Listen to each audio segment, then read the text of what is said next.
L'invité de BFM Business, Delphine Liu. Et l'invité de BFM Business aujourd'hui, bien c'est Vincent Ricordo, le cofondateur de KissKissBankBank et d'Hello Merci. Bonjour. Merci d'être avec nous. Notre nouveau bébé, c'est l'Endopolis, un nouveau site de financement participatif pour ceux qui se sont exilés ces 4 dernières années dans la jungle amazonienne. On va peut-être rappeler en quelques phrases qu'est-ce que c'est que ce crowdfunding, à quoi ça sert?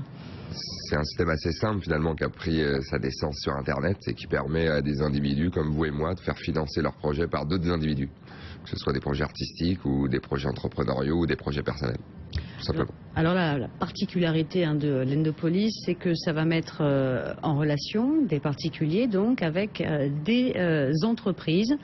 Vous êtes les seuls pour l'instant en France. Alors il y a quelques sites qui existent déjà, mais qui ne rentrent pas dans le cadre de la nouvelle réglementation encore. Donc dans ce cadre-là, effectivement, on sera les premiers. Et effectivement, l'objectif aujourd'hui est d'étendre un peu ce phénomène du financement participatif à une catégorie, on va dire, de créateurs, puisque c'est la créativité qui nous intéresse, nous, qui manque aujourd'hui de financement, et en l'occurrence principalement les TPE et les PME. Alors justement, quelle est la typologie des entreprises que vous ciblez, que vous allez cibler avec l'Endopolis?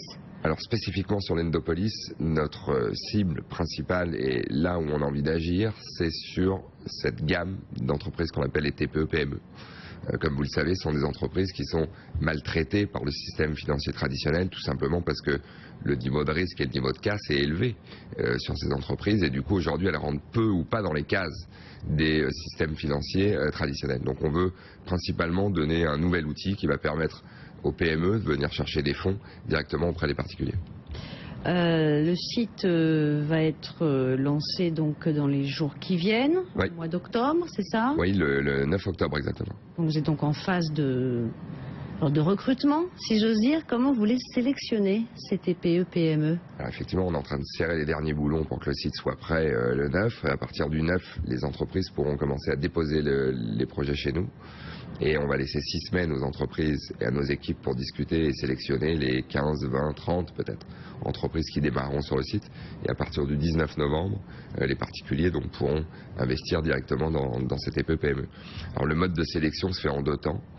L'intégralité des PME doivent récupérer des infos, notamment business plan et bilan, par leur expert comptable.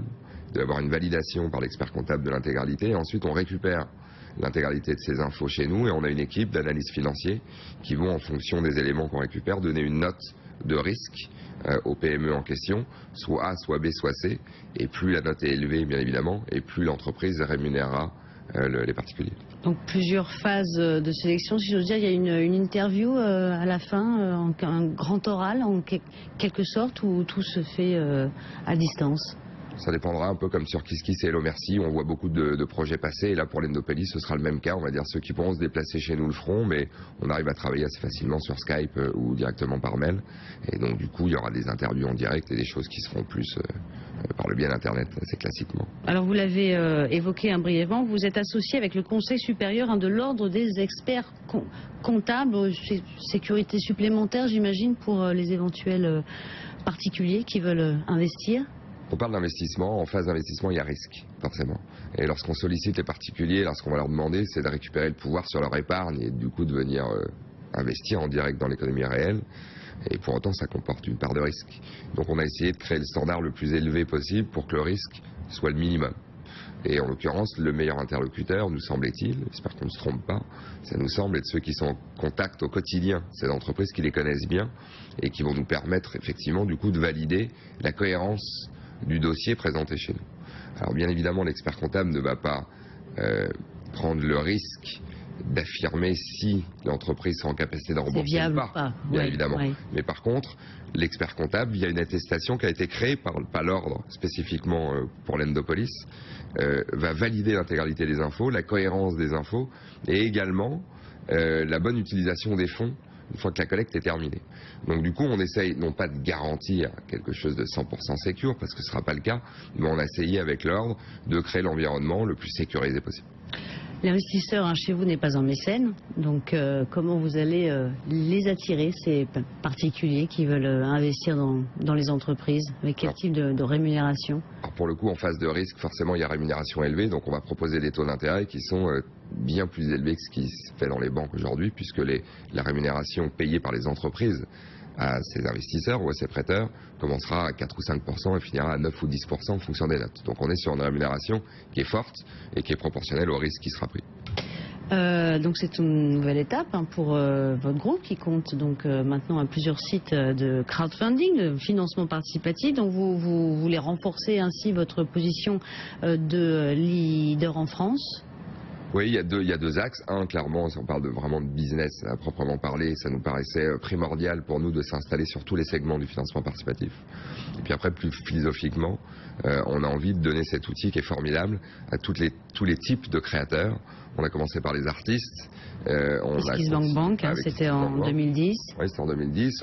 On a prolongé par Hello Merci sur des projets plus perso, des projets de micro-entreprises. Et on estimait aujourd'hui que les créateurs d'entreprises, à proprement parler, pouvaient bénéficier également de cet apport et de cette modernité au niveau des financements.